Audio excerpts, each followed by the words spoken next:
What's up guys, my name is Ace and welcome to today's episode of Spawn Guides, the series where I cover all of the common spawns and how they work on every map in Call of Duty Ghosts. This series is centered around Domination, but there will be some overlap with other game modes as well. In today's episode, we're going to be covering the map Freight, as requested by you guys in the comments of the previous episode. Let's get into it.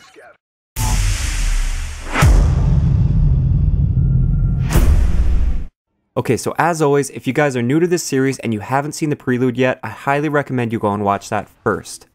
It really introduces a base of knowledge that you really need to be able to understand what I'm talking about throughout this series. I'll leave you guys an annotation link right here, as well as a link in the description. Alright, so Freight is one of those maps that is not really typical of a Call of Duty Ghosts map. As you can see with the layout of the spawns right here, there are spawns everywhere. The entire map is absolutely covered with spawns. So this means I like to be aware of zones rather than specific spawn points on this map. The spawns are so close together that the game could really choose either or in a lot of cases. So this means there's no need to waste your time or your mental energy trying to predict an exact spawn location. Just predict the general zone that you expect enemies to spawn at. Alright, so starting it off at the A flag, it's fairly straightforward. You have the 3 at the top as you're looking at it right now, kind of right by the A flag. The one furthest to the left is on top of the shipping containers there, and the other 2 are just on the ground. And then you have a big group of spawns towards the bottom side of the map there. And these spawns are really straightforward. With the basics knowledge that you should have from the prelude of this series, you should be able to tell the general area of where that spawn is going to occur based on enemy and teammate positioning. But we'll get into that more at the end of the video when we test your knowledge. Moving on to the B flag, we have actually a really surprising number of spawns. And most of them are towards the C flag side of the map, but there are a few towards the A flag as well that you have to be aware of. So if the enemy team holds only the B flag, they're going to spawn at one of these spawns, so you really have to be aware of these spawns in case that situation occurs. Also, if a team holds the home flag as well as the B flag and they're all pushed really far up on the map, they're very likely to get a B spawn as well. So finally, let's have a better look at the C flag spawns. As you can see, they're spread out quite nicely and there's pretty much one spawn in every corner it seems like. So there are lots of places to spawn, and this is really where you just have to predict spawns in groups. So now that we know where all of the common spawns are on this map, let's get into some gameplay examples so I can demonstrate how these spawns work in real game situations. For this first example, this is just a spawn that I wanted to point out to you guys that you really have to pay attention to because it catches some people off guard in a lot of situations. So if you remember on the spawn map, there's actually a spawn inside this building just to my left right now, right next to those kegs that you can see on the left side of the screen. In this particular example, as you can see, we hold the C and B flag and the enemy team holds A, so the game wants to spawn them at A. Now you'll also notice that I have 2 teammates to my right that are going to be blocking a lot of those spawns off on the right side of the map. I have one guy pushed right up towards the A flag, and he's likely going to be blocking those spawns right next to the A flag, and I push out of this building. Now having a look at my teammates' positioning right now, I can see that almost every one of the A spawns is blocked, and I just assumed that the spawn had flipped at this point. But what I didn't realize is there is actually a safe spawn in that building there, because my teammates do not have a direct line of sight on it. So that's exactly where an enemy spawned, and I just happened to get lucky with the timing here. Okay, moving on to the second example here, as you can see, my team now holds A and B, and we're pushing fairly aggressively towards C. My teammate on the left side here gets taken out, and I know at this point that the enemies are pretty well contained within the C flag area. So I push into their spawn, destroy the SATCOM, and right here I know I'm blocking at least 2 of the enemy spawns. If you look behind me though, my teammates that are behind me aren't really necessarily blocking off the back C spawns, so I'm going to be very cautious as I come around this corner and fully expect guys to be there because they may just be coming out of spawn. And as you can see, I pick up a nice 2-piece. Alright, so those are the 2 gameplay examples I have for this map. Now it's time to test your guys' knowledge on how the spawns work on Freight. For the first test, as you guys can see, the red team holds C and B and the green team holds A. The red team is kind of pushing towards the top side of the map as you're looking at it right now, and the green team is kind of centered in the map and kind of pushing towards the bottom part as well.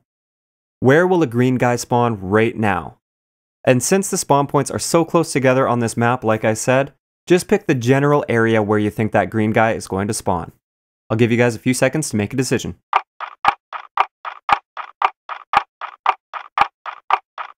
Okay, so did you guys pick one of these 3 spawns right here? If you did, that's great. That's likely where the green guy is going to spawn. Let's look at why that is.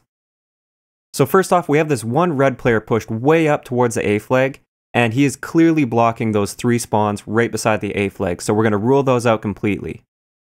Now, you'll notice that the green team is kind of anchored a little bit forward. They're not right at the back edge of the map, so it's not likely that it's going to be this spawn at the back corner.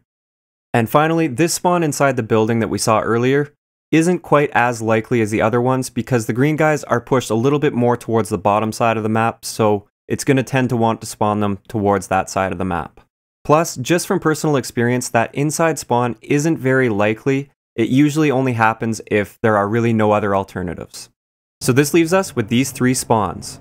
Now, I couldn't really tell you exactly which one it's going to be because, like I said, they're just so close together, and the way the spawns work on this map is it's just basically by zone.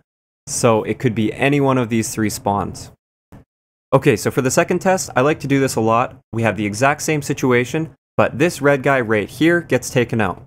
Where is this red guy going to spawn right now? Once again, take a few seconds to make a decision.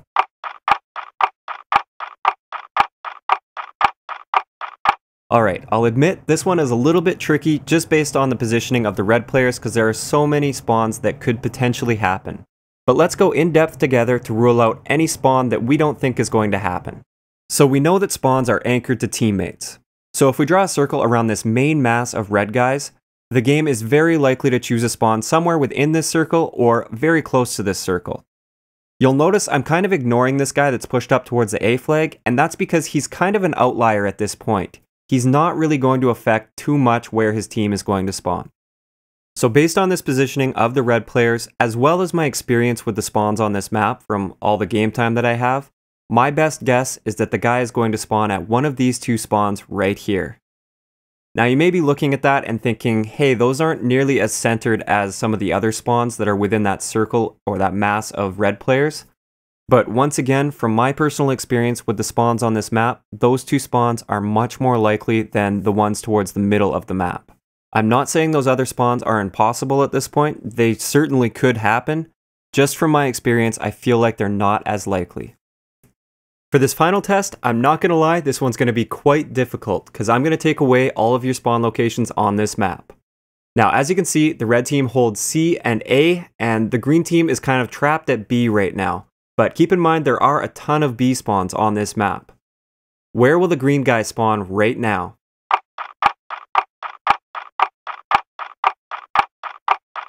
Alright, did you guys guess one of these 2 spawns right here? If so, you're almost definitely correct. Let's go over why that is. So first, we'll bring back the spawn map to make this a little bit easier to see and explain. So we know the game is going to want to spawn them at one of the B spawns, which are marked in green. First, let's rule out any spawn that is blocked by a red player's line of sight. Next, you'll notice the green players are a little bit more towards the top side of the map rather than the bottom right now. So the spawn is going to want to anchor towards that top side. So as you can see, that leaves us with just these 2 spawns. So that's exactly where the game is going to spawn them. So that's going to wrap it up for this episode of Spawn Guides. Make sure you guys leave me a comment down below telling me which map you'd like to see me cover next. And keep in mind that I've covered all of these maps that you can see on the screen right here. And if you've missed any of those episodes, you can click the annotation link that's right on top of them. If you enjoyed the video, a like rating is always appreciated, and don't forget to subscribe for more if you haven't already. I'll talk to you guys next time.